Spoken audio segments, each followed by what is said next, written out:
to functions within the organization. So Edward is based in Canada, so it's a early morning start for him probably. He's also well versed in academia and holds an MBA from the Queen's University. Alex is the Director of Technical Services in Inuvika. He'll be doing the demo for us. Sorry.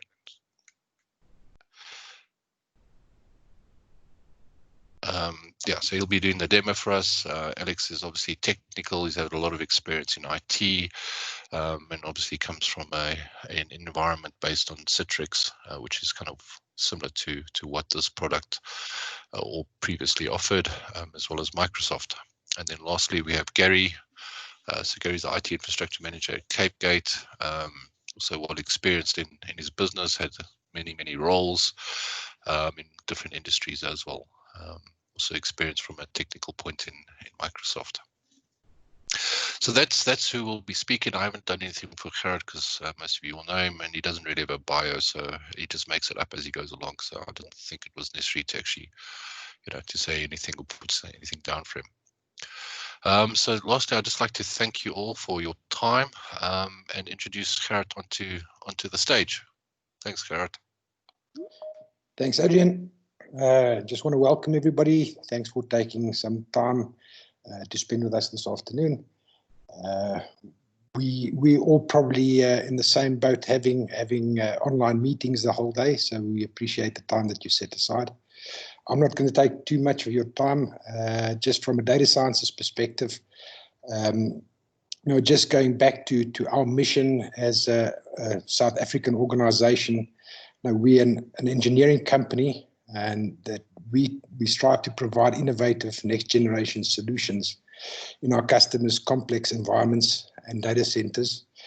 And we do this as a value-added reseller and systems integrator, where we can provide unique, relevant, and differentiated technologies that help solve our customers' challenges.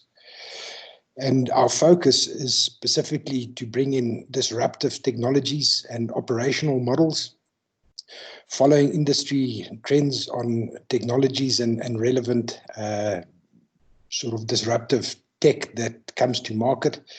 And we focus on looking at these technologies that address either CapEx issues, operational cost problems, or SLA pain points. And we underpin that with our unsurpassed skills and services.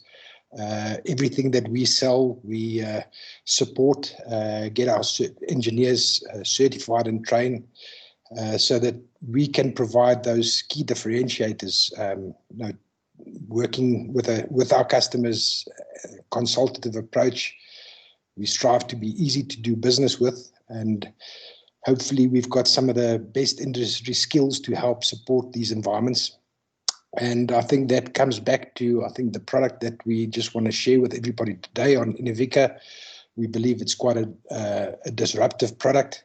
It solves a lot of pain points, especially during these times of starting to do more work remotely, and hopefully addressing some operational cost issues, but also some SLA pain points that you might have specifically in delivering application user experiences to your own users and customers.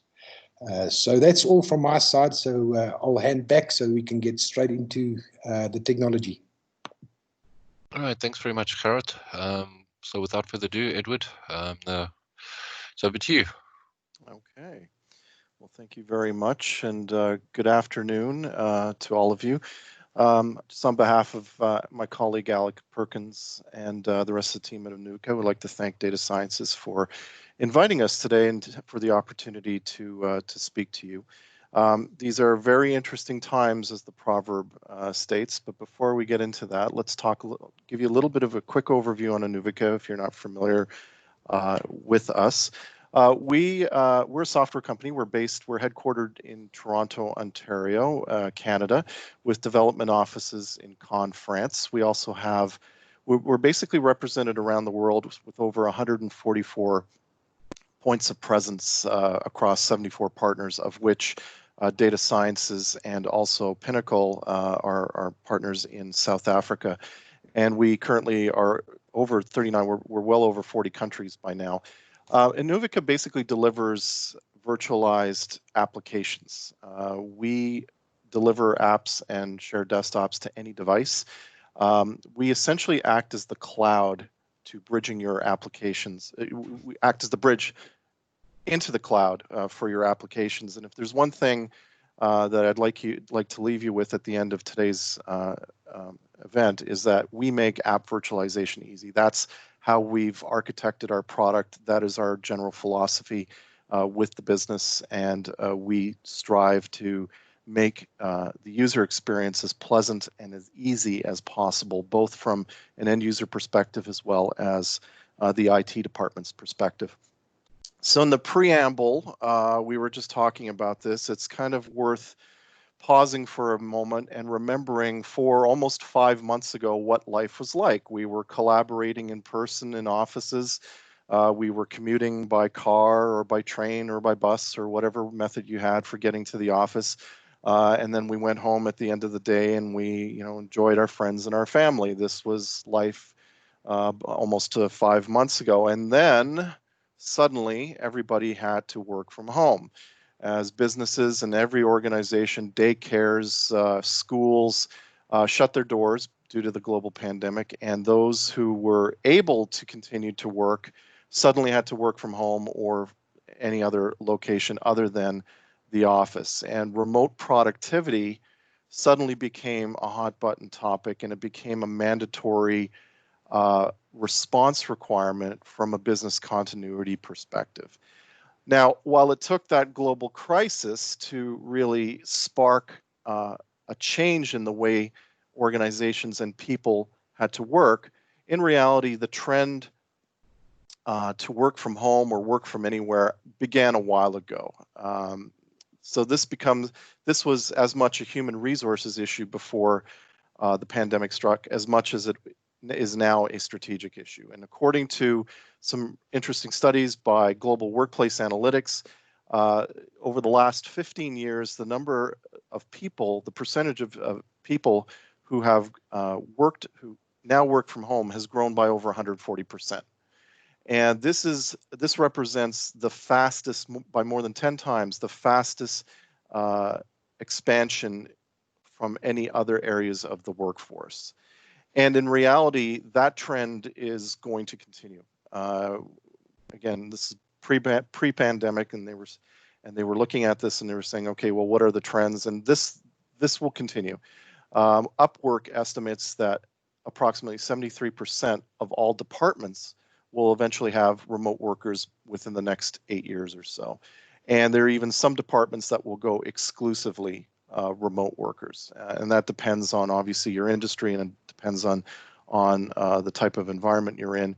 But generally speaking, almost three quarters of departments will have remote workers within the next 8 years. Now, this is really being driven by changing demographics in the workplace, namely the percentage of younger workers represented by the millennials and Gen Z segment of the workforce, who will eventually grow to represent 58% of the workforce. And it's been shown time and time again that younger workers tend to favor more flexibility in their work schedules and methods, and it's become actually an attractive recruitment point from organizations. In fact, Owl Labs notes that companies that support a remote workforce experience 25% lower employee turnovers than those that don't, in addition to a vast amount of other benefits, including savings on the part of the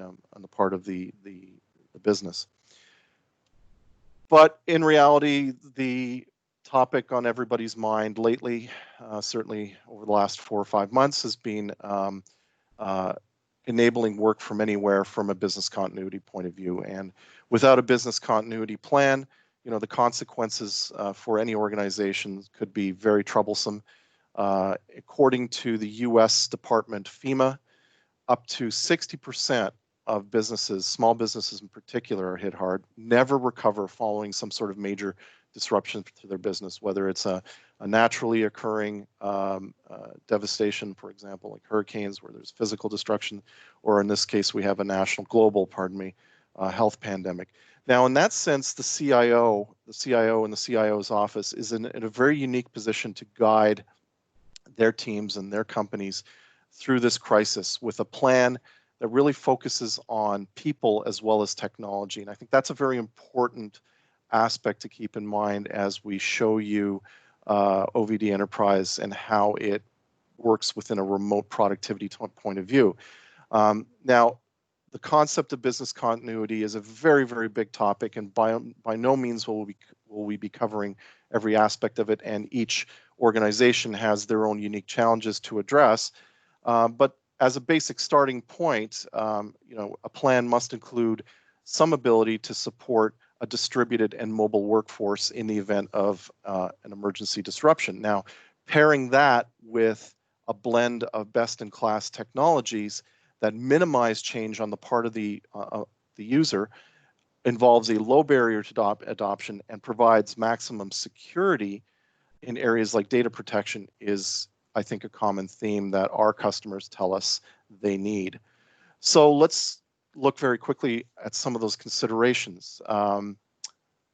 Again, this is by no means an exhaustive list, and you may be looking at this and saying, yes, I agree. And there might be some other areas that we don't cover, but here are some of the things that we hear about from our customers when they talk to us about remote access. First and foremost, we'll start off with the behavioral and operational side, or the people side of this equation. First off, whatever solution you put in place, whatever process you put in place, it has to be naturally intuitive to the user with a low barrier of adoption, as we said. Now, the barrier has to be minimal because you're really asking people to change and adapt to a new way of doing things. And as we all know, change management is perhaps the most challenging aspect to managing human behavior, especially when you're dealing with a workplace and a process and a routine that everybody gets used to. After all, if I'm used to working one way, why should I change? And if I have to change, it needs to be for the better. Second of all, it needs to be truly effective, and it must actually support true remote productivity, because that's really what we're ultimately talking about when we address work from anywhere in the context of business continuity, is how can I get my work done despite not being in the office and not having all the resources at my disposal. And then finally, from an IT department point of view, how easy is it to implement the solution, but also own and manage it? Is it cost effective? Is it going to add to my already heavy list of systems that I need to manage and requirements? And what about from a support point of view? All these things need to be taken into account. Next up are the concept of data devices. With the advent of BYOD and the idea that now you have to be able to instantly access resources from anywhere, there are new risks that can be associated with using non-corporately managed or non-corporately provisioned devices. First and foremost is the idea that today a majority of all devices being sold in the market are no longer Windows-based. Now, this introduces obvious compatibility issues from a platform point of view that have to be overcome if your business critical applications, which for the most part will likely be Windows, are not cross-platform or not cloud enabled. These devices need to be supported in very basic ways, and if the employee, for example, does not have the ability to manage, technical skills to manage it, then remote support becomes an issue. And from there, the costs will quickly begin to add up. Second of all, device security. And I think it's something as it could be something as easy as, are the devices properly configured with antivirus and anti-malware if they're going to be accessing corporate networks, for example, because if they're not, that can result in a major disruption to your environment. And then closely associated with that, and I'm breaking it out because it is unique in a way, is the concept of data security. And the reason why I say that is because devices themselves can represent a major risk to corporate data loss. Gartner estimates that one laptop is stolen on average every 53 seconds. Now, what makes that interesting is that lost and stolen devices represent approximately 40% of data breaches when they studied this over a 10-year period. And what's also interesting is that a majority of device thefts take place outside of the office, and including public areas like hotels, restaurants, airports, your car, basically any place where perhaps that briefcase or laptop is left unattended for just a split second, or you turn your head and you just not notice, and suddenly your device, along with the data that's residing on the device, is gone. And so from a remote employee perspective, the relationship now becomes very obvious, because my device, as well as my corporate data, is no longer within the office. It's outside, and it's open to possible theft. So in the absence of preventative measures like device encryption, for example, or remote device wiping, storing information locally on a device introduces a whole new set of risks and vulnerabilities that have to be addressed. Our methods of connectivity. Traditionally, the traditional model of remote connectivity usually involves connecting to a corporate VPN. I'm sure most of you are right now thinking about your own experiences with VPNs, and there are a list of potential issues we could spend the entire day talking about. But the bottom line is whether you're dealing with issues like striking a balance between productivity and security that sometimes negatively impacts performance, for example, versus how does a VPN behave within a mobile device type of environment. There are a litany of issues that, again, we can spend the whole day talking about with VPNs. And by the way, that model still requires that the data reside on the device. So that is something that we need to consider as well. Finally, and perhaps the most impactful thing to consider is your investment in legacy applications and infrastructure. Now, Capgemini and IBM conducted some studies a few years ago, and concluded that while a whole cloud-native approach to applications is clearly the way of the future, we're still relatively young in our transition. And they demonstrated that approximately 15% of applications today being produced are cloud native. Now, that may vary by industry type, that may vary by vendor, but on average, they were showing that it's approximately 15% of apps. And that amount will double, however, within the next few years. In addition, there's also a wide range in terms of how much organizations have or are moving their workload to the cloud, and approximately 20% are considered leaders in terms of having 20% or more of their application workload being cloud native, versus laggards who are often 10% or less. And the two biggest drivers behind this rate are related to investment in legacy systems, and more importantly, how to integrate cloud native apps with legacy infrastructure, and also the reverse, how to integrate non-cloud native apps within an environment. So the bottom line, according to IBM and Capgemini, is that legacy apps will have to coincide with cloud native apps for at least the next decade or so. And so the question now becomes, well, how can you leverage this investment as part of your remote productivity strategy? And the challenge, if we kind of look at it from the traditional model, is, how do we move from this distributed, mostly corporate provision Windows PCs with localized apps, localized data, the need for distributed management and support, and also connecting through VPN type of networks? Well, we envision actually something a little bit different, and we call it the virtualized workspace. So our approach to remote productivity can be summarized by the keyword centralization. In the process, we're removing a lot of complexity and cost that's associated with other solutions that are out there. We simplify the most important aspects of the virtualized application delivery and address the core needs of remote productivity. So here's how it works if you're not familiar with it. So we take resources like user files, user data, your application servers, and other backend services such as directory services, and we put them into the data center. into a cloud data center. Now that could be your own cloud data center, it could be public, it could be Google Cloud, for example, or Azure or Amazon. And then what we do is we combine the applications that are residing on on an application server, whether they're Windows or Linux. We do both, and we do them simultaneously, by the way, as well as an interface, and that interface can be a Windows or Linux desktop or an intuitive web portal. And we present them, we combine them together into a workspace, and we present them to remote users through a standard port 443 secure remote access gateway on any device. And so that really creates some advantages, since the applications and the data and the desktops remain safely secured within the data center environment.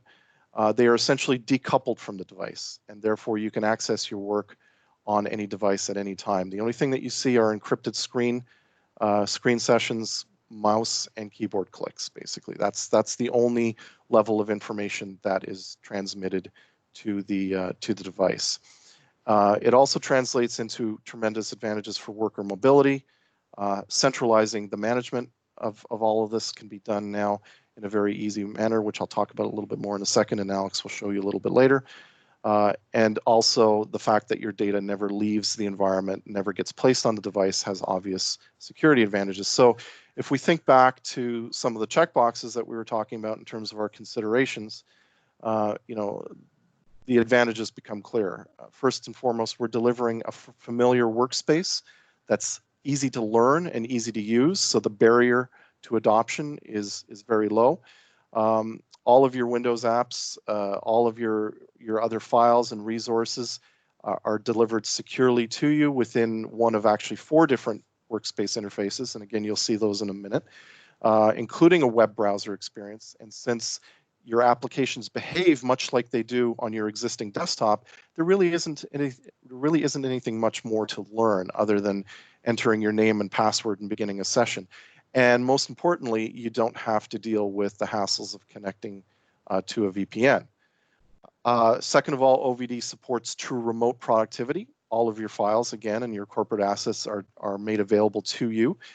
You can even connect select USB devices and even print to local or network-based printers. So all of this functionality is included. Third, and very importantly, it's highly secure. As I mentioned, again, all of the information, and I should also want to point out, processing of that data remains safely within your data center. Again, no information is ever transmitted to the end user device unless you choose to enable that. We call this air locking, and administrators, in addition to keeping all this information centralized, administrators also have the ability to implement fine levels of user permissions through our user profile management console as part of the administration console. Basically, you can determine which applications, individual or groups of users may access, along with which shared files and other permissions, like something as simple as cut and paste or print or downloading of information, saving locally, for example. You can control all of that to the point where you lock everything down and nothing can ever be transmitted outside of a portal. And we actually have a few customers, and one in particular, Genomics England, which you can read for yourself on our website, that basically does that due to their tremendous security requirements for patient information. Basically, you can control who has access to the data and what they may do with it.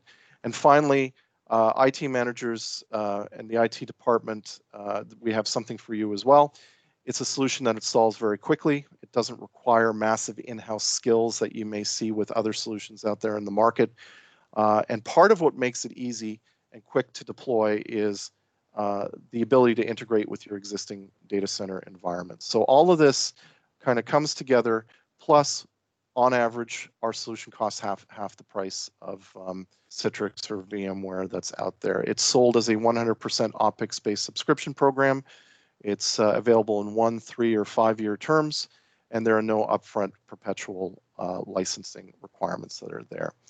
Very quickly, before I hand it off to Alex, Mackenzie Pulp and Paper is a customer in Canada. They have one of several This is one of several sister mills across Canada, the United States, and Europe.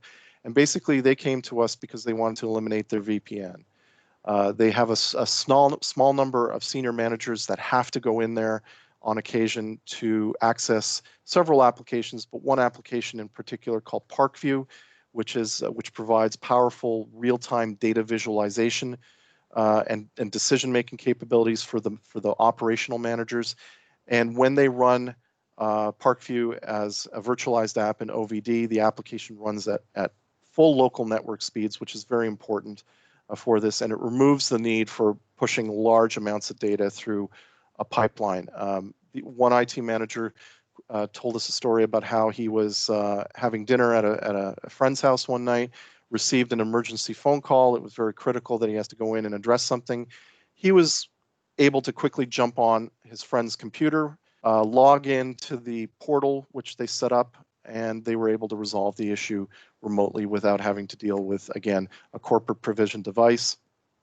So as a result, they're able to actually repurpose a loaner pool of laptops that they were using and having to configure for relatively small number of people. And so the cost really added up, and they were able to now repurpose or eliminate most of those costs while providing the critical access that they needed from a remote perspective. And so that's a great story, and at some point we hope to have that published on our website. So with that, I'd like to hand over to my colleague Alex Perkins, who will now show you the solution in real time. Alex. Thanks, Ed. All right, let me just share my screen here.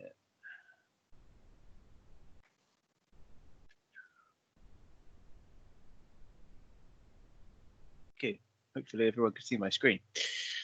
So I'm going to take you through the product. I'm going to give you just a quick tour, keep it fairly non-technical. We're going to show you the user experience from the web perspective. I'll show you the desktop client, and then I'll give you a very quick tour of the administration console. So what you see now is the web client. It works on any modern browser, mobile devices included, so you can use it on pretty much any device. This allows you to jump in and connect, much like Ed was just saying, from a dinner party on a mobile device that you've never used the product before on. It's very instantaneous, and it works wherever, provided you have an internet connection. So this page is brandable, so we can change the logo and sort of bring it in line with corporate guidelines. Users can connect in one of two different ways from here. You can connect either in portal mode, which is the application-based experience with an optional file viewer, or we can do a desktop experience, which is more like a desktop window in a browser. So we're going to start here in portal mode. I'm just going to sign in now. So what's happening now in the background is it's all the applications online. So from a user's perspective, when they want to go and use an app, it's instantly available. So there's no sitting and waiting for the applications to spin up. So now we're logged in, applications available on the left. Different users can have different applications. We have a mixture of Windows and Linux applications in our demo platform here. On the right-hand side, we have an optional file viewer, loads up the user profile, also provides shared folder access. And this is a manager as well, so you can upload and download. But as I say, as it is optional, if you're just wanting to deliver apps with no ability to move files around, then you can take that functionality away. Applications are simply launched by clicking them on the left-hand side, and they load up instantaneously. You can go in, start working as I've done here, and no time at all. If you want to print from the web browser, it's very straightforward. We go and hit print here. We have the OVD printer, which is a virtual printer. And at the top of our screen, we get a virtual print queue, which we can then pull the file down from. And then you'll see it's put it into a PDF, which we can then save, email, print locally, whatever we wish to do with it. If you use the desktop or the mobile client for the product, then you can print directly to your local printer. So printing is very, very straightforward. So that is the portal-based experience. So we'll just log out now. I'm just going to switch over to desktop mode. We can do both a Windows and a Linux desktop. I'm just going to show you the Windows mode today.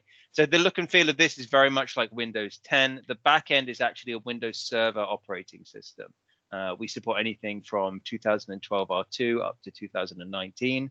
We're soon going to be bringing in Windows Virtual Desktop support as well. So you'll be able to use Microsoft 365 licenses as well. So much like portal mode, applications are available on the desktop. We get a start menu for a traditional look and feel as well. So this is sort of a very familiar place for users to be. Applications, again, are loaded just by double clicking them on the desktop. You can also load multiple applications at the same time, much like you can in portal mode. So I can go load up Paint at the same time, draw a beautiful piece of art there. But the best part is, if you lose the connection, you can bring it back. So I've just closed that tab. I've force closed my connection to the OVD session. But what I'm going to do now is I'm going to load up the desktop client. Now, I could be loading the web client back up on my phone. I could be connected from a different device via a web browser, desktop client, as I'm doing here. But what it allows you to do is restore the session exactly where you left off, and it will resize as appropriate and provide additional functionality if you're jumping in with the desktop client as well. So you see now it's restored my session. Everything's still running. I can continue drawing. I can continue typing. It's resized everything because I've now gone into the desktop client too. Desktop client gives you some additional functionality. Printing, as I mentioned earlier, we can print directly to the local printer. If you wish to be able to upload and download files from your local machine, we allow drive pass-through. So you'll see here the drives that are getting passed through on my MacBook Pro. You get audio and video acceleration, so you can use things like Teams, Zoom, VoIP applications. You can watch YouTube. People even use this for things like AutoCAD, so there's full graphics support if you've got a server-side graphics card as well. So that is a desktop mode within the desktop client. There's just one more mode I'd like to show you from a user side of things, and that's something called application mode. So this is a really great tool that allows you to integrate OVD seamlessly into your direct local operating system. Certainly in a BYOD market where people don't want a full-blown desktop, they just want to deliver a handful of applications and merge it in with what they have. This is the ideal way to do it. We are the only people in the market that can do it on a Mac in this way. It's supported on all the other desktops operating systems we support, so all major Windows releases, Linux. We have Chromebook clients, Android and iOS mobile clients too. So you've got endless ways in which you can connect. So what you see now is it's put all those icons on my desktop, so I can go and load Paint now as though it's running seamlessly on my Mac itself. I can go and load Microsoft Word for Windows as though it's running natively on my Mac too. For example. So it's just another way in which you can deliver applications out to your users. And you get all the same functionality as if you were using it in desktop mode. So one extra bit I'll show you is just here. So if I right click this file, it's got file system support as well. So you see Word 2016, that's actually coming from OBD, as is LibreOffice Writer. Microsoft Word's actually installed on my Mac, so you can open files directly from the local machine as well. So jumping over to the administration console now, it's web-based, it's single pane of glass. The product itself is multi-tenant capable, as we were mentioning earlier. So the system you see here is already in multi-tenant mode. So users, storage, and sessions at the top are grayed out. If we jump into the tenant that I'm logged into, you now see everything's available. So you can have multiple administrators with different permissions for different parts. So across the top, you've got your different tabs that give you access to different pieces. System tab, for example, gives you tenant administration. You've got your license key management, so that's all done from one central location. Multiple administrators can be configured from here as well. So it's all very easily set up. Users tab gives you all your user-based controls. If you're using a directory like Microsoft's Active Directory, for example, we completely integrate with that. And then your users, your groups, your passwords, they're still managed in the same way. They just get pulled into here automatically. So then you don't have to have two user directories. If we take a quick look at the user that I am logging in with, we can see the groups I'm a member of. Everything in OBD is based on groups. So you have your applications in groups, you have your users in groups. You'll publish an application group to a group of users, basically. You see all the applications the user has access to because of the groups they're a member of.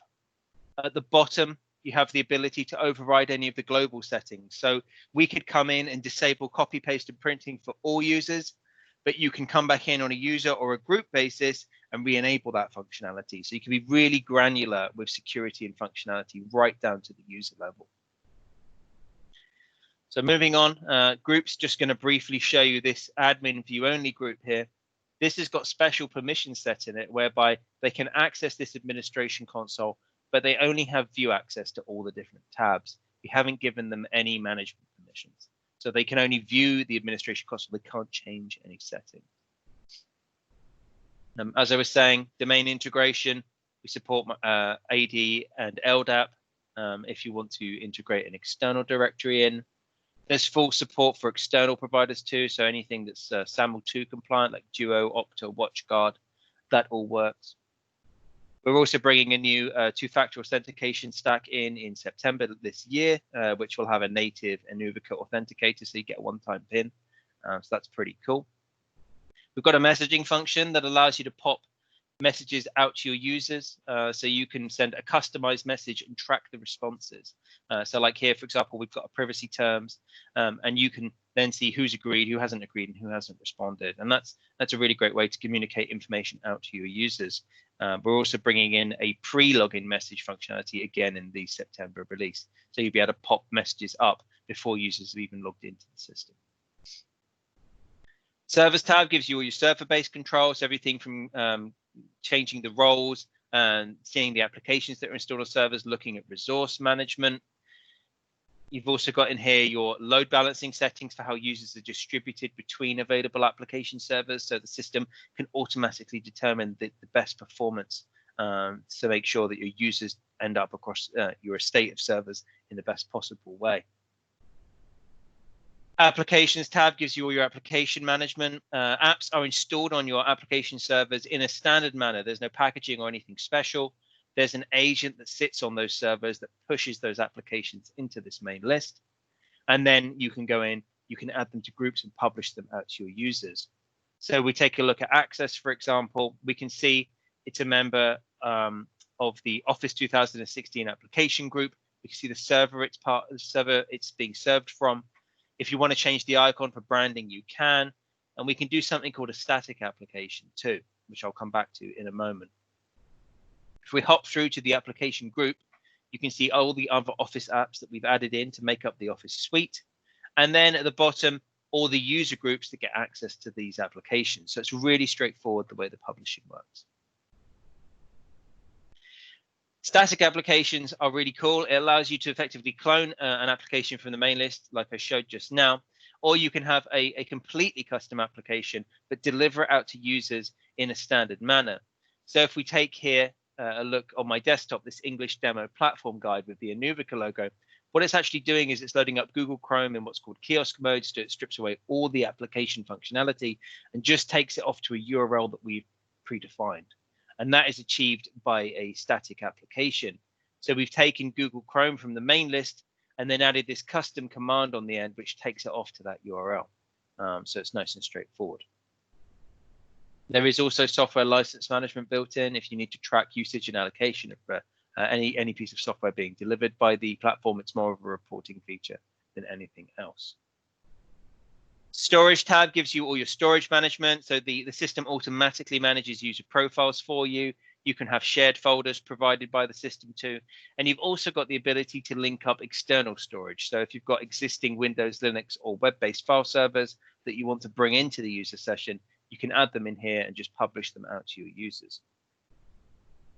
Sessions tab is everything from a quick user summary, so you can see how users are set up, the apps they've got access to, their permissions, and so on, through to the global session settings. So everything in here, like time restrictions, you can disable audio, copy and paste, printing, multiple monitors.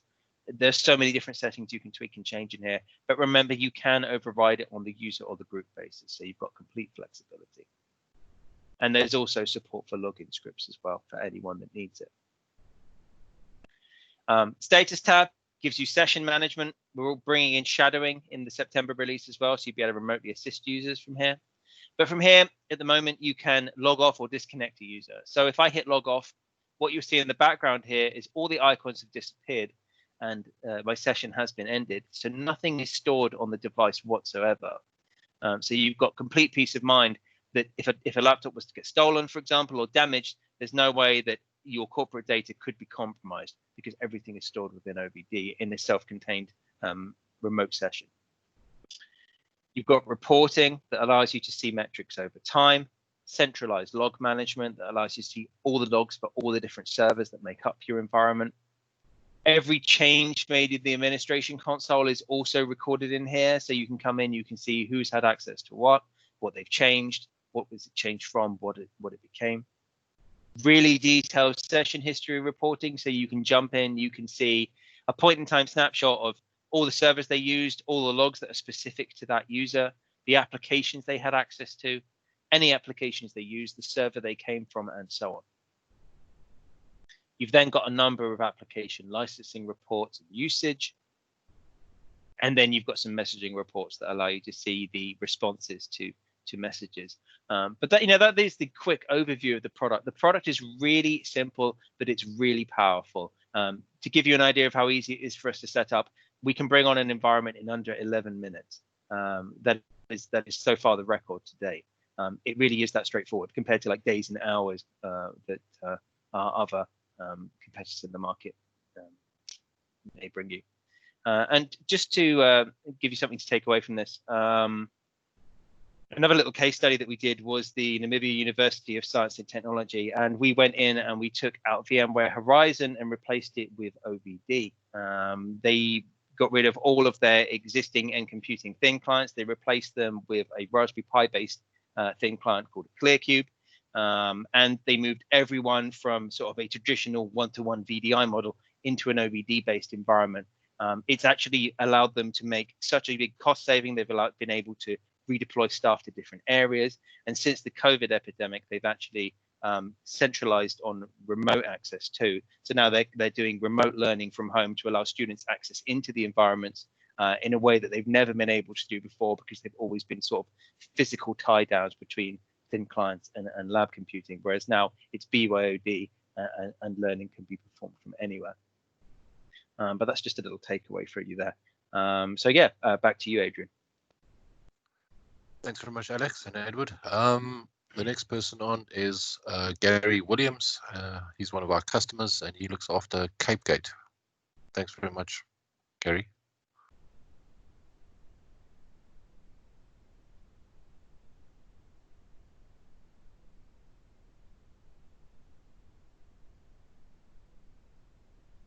Just checking not on mute, Gary. Sorry. Great stuff. Sorry about that. All right. Thanks everybody for the opportunity that you've given us to share our experience with the product. At this stage now, we really think it's a great product and it can add value to a lot of people out there. So I'm just going to quickly take you through our experience that we've had. From a CapeGate perspective, we are in the manufacturing environment. We're one of the largest privately owned steel manufacturing businesses in South Africa.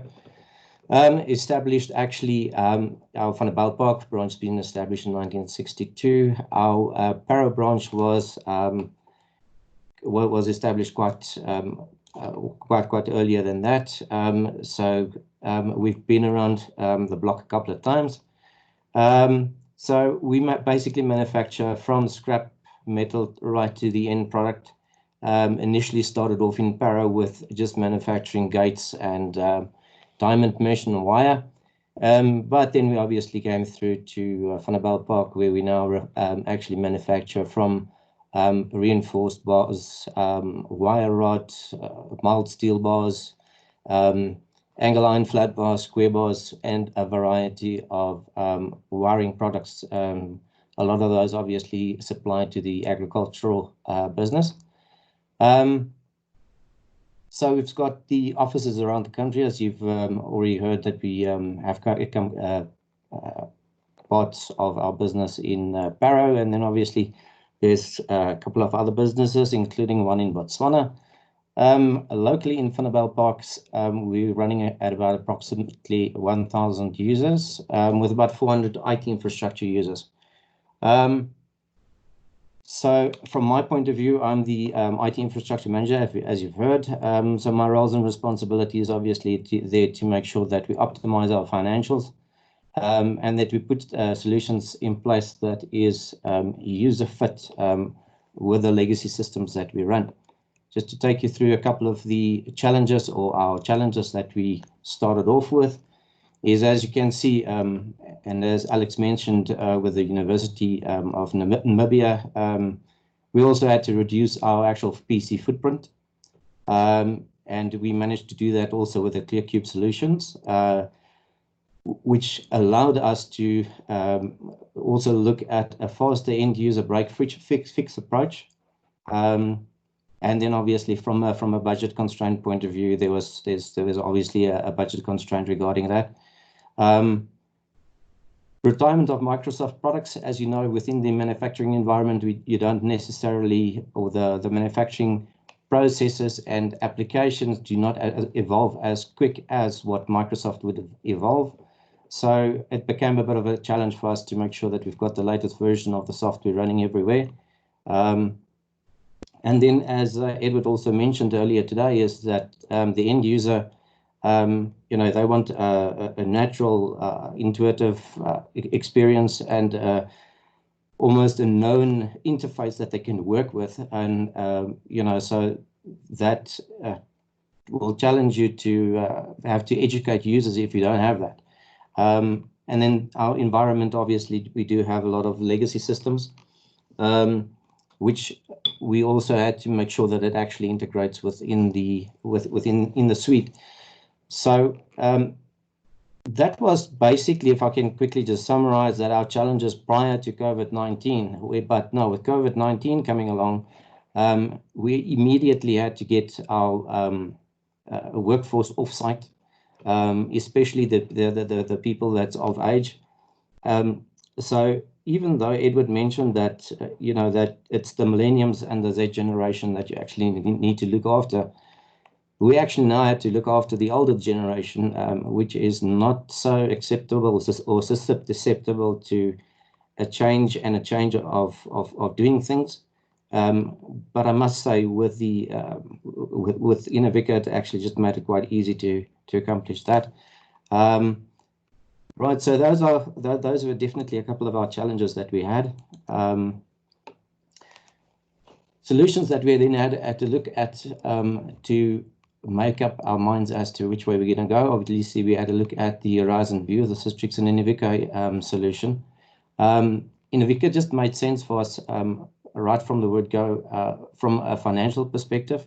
Obviously, it saved a lot of cost for us.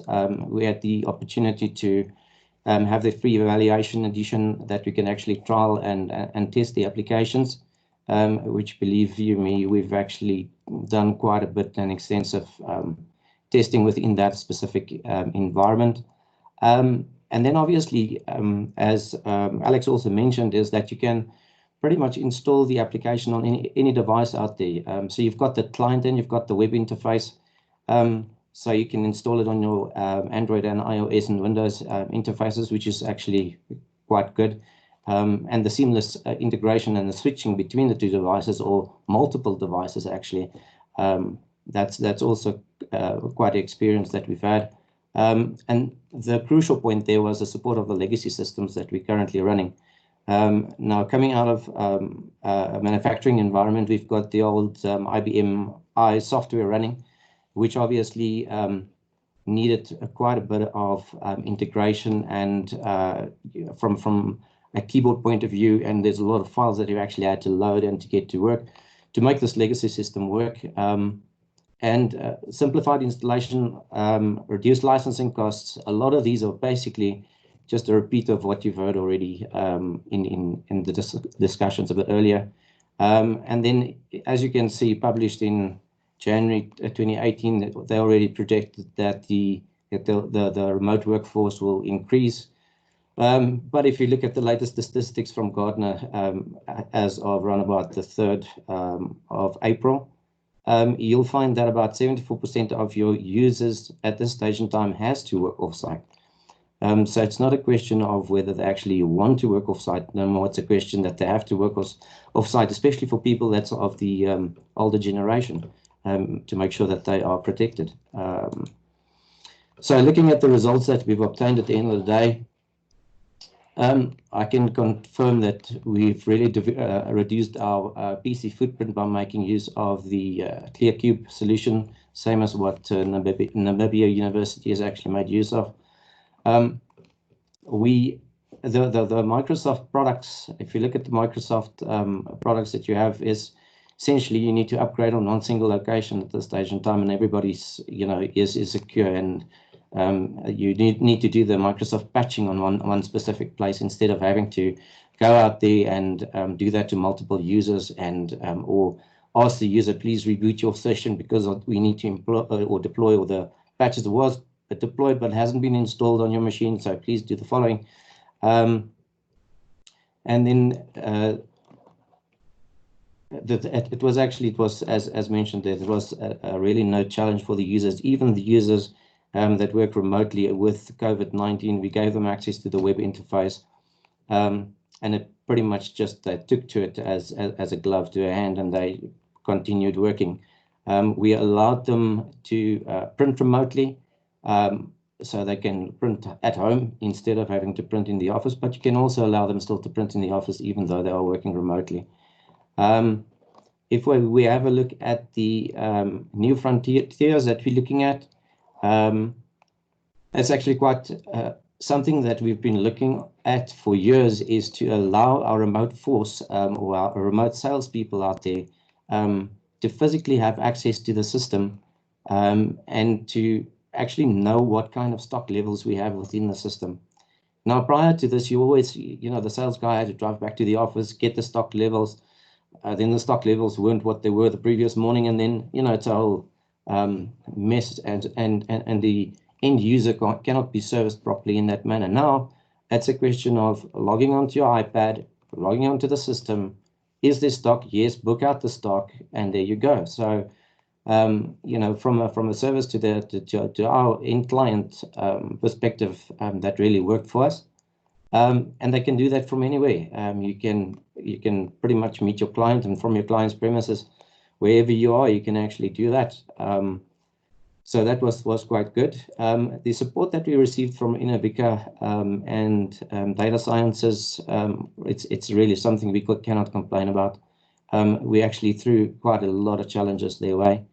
I am usually a heavy user when it comes to testing of applications, so I would test video to its nth degree, and I would really push the applications, and I must say that the application delivered well. And then obviously we had the legacy systems that we needed to support, and that actually worked very well for us. We even at this stage in time so far that we can support our legacy systems with a ClearCube that's not even configured on our network to remotely access your applications as if you were in the office. Looking forward and into the future, obviously, we will look at the PLCs and the SCADA software and test that and make sure that works. Now, if you work in a manufacturing environment, there shouldn't be any latency within those applications. So there's some intense testing that we'll do there. And then we'll have a look at the full video integration for video conferencing, so that you can, from wherever you are with whatever device you want to use, you can actually then just go ahead and do your video conferencing as if you were in the office. So that's one of the key things that we want to look at going forward.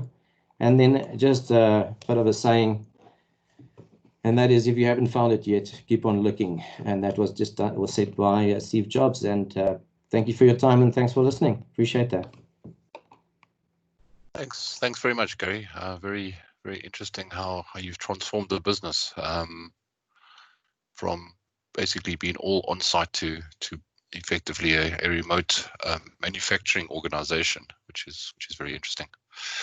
That's it from our presenters' perspective.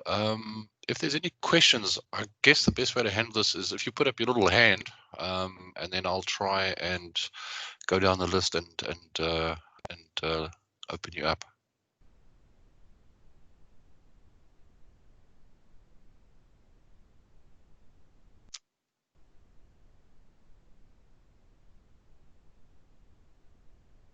Like we have any questions at this point in time. Oh no, there we go. Right.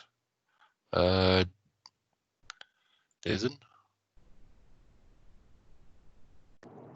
It's Devil from. Oh, Sorry, yeah, Dewald, I'll come back to you now. Sorry, it's Destiny from Discovery. I just want to understand, how do you guys handle the server provisioning and application provisioning? So from a server provisioning perspective, we don't interface with the hypervisor layer. So virtual machines are created by your choice of mechanism.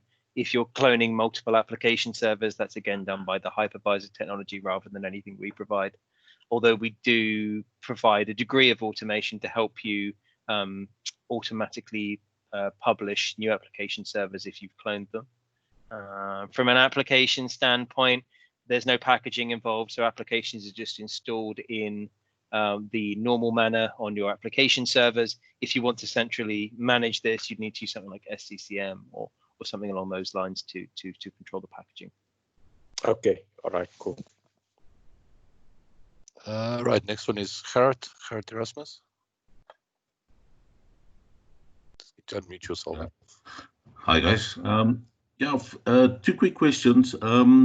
It sounds like the deployment is very quick. I want to find out from an on-prem solution what is required. What do you guys actually do? Is it an OVF deployment, or just going to get a bit of details on that, and as well your licensing structure? If I can get some details on that, would be appreciated. Thank you. So I'll start with licensing. Licensing is based on a subscription basis. It's licensed on concurrent user count. So subscriptions are either 1, 3, or 5 years.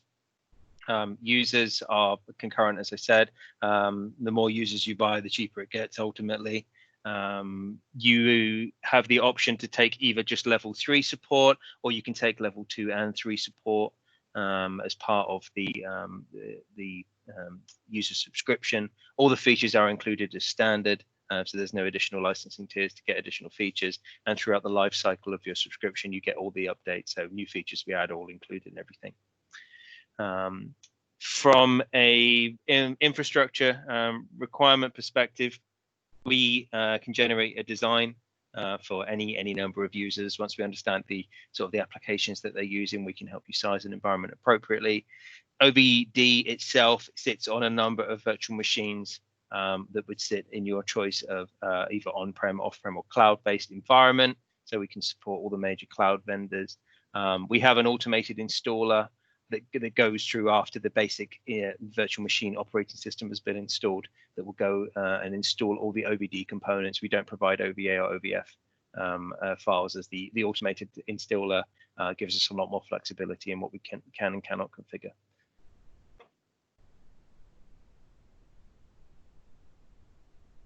Gerrit, that answers your question? Thank you. All good. All right, Dewald van Staden. Yeah, it's Dewald van Staden from Woolworths Financial Services. Our core business is most probably call center applications and stuff like that. Would this cater for that as well from an integration perspective? Yes, yeah, we have full support for call center applications.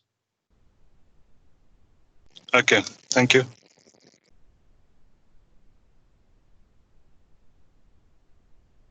Any other questions?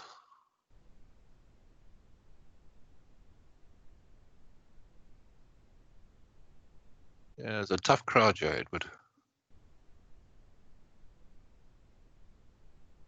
Well, either that or we did just a great job and we answered all the questions ahead of time. I know there's another one. Sure. Sven.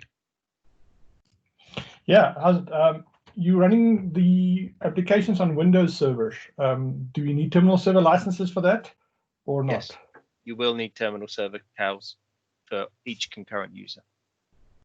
Okay, cool. And you don't offer a desktop, a Windows 10 desktop version yet? No, we are looking at the Windows 10 multi-session that's part of WVD in Azure.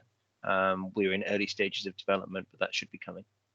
Okay, cool, thanks. I think it's also worth just reinforcing the point, since we talked about licenses, that the OVD services deploy on Linux in terms of the backend, specifically Linux-based virtual machines.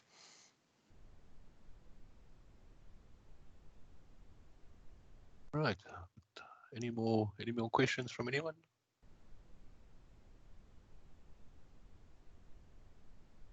Looks like we're good. So firstly, thank you to our presenters for highlighting the value proposition around Inuvika, and obviously our customer for showing us what they've done with it. Going forward, if you have an interest in this technology, please contact your data sciences account manager. We can set up a session, go into more detail, and probably focus more around your environment and your challenges, and see if Inuvika would be a good fit in terms of fixing those challenges and trying to get some cost avoidance as part of that. Further to this, what we also are going to do is please watch out for an email from Inuvika in your email box, which will be coming after the session.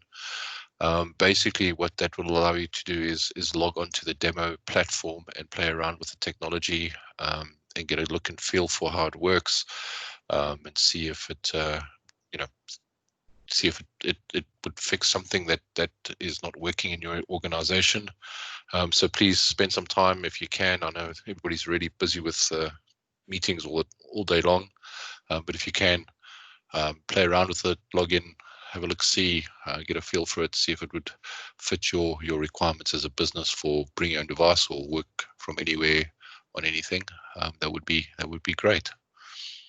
If there's no other questions, it would be nice if you could leave some comments around what you thought of the event and how it worked in terms of the technology and whether it was good or bad. That would be most appreciated. But otherwise, thank you very much, everybody, for joining us, and hope to hear from you soon. Thank you very much. Yeah. Thanks, everyone. Thanks, everyone. Thank you very much. Yeah, thanks. Thank you. Thank you, everybody. Goodbye.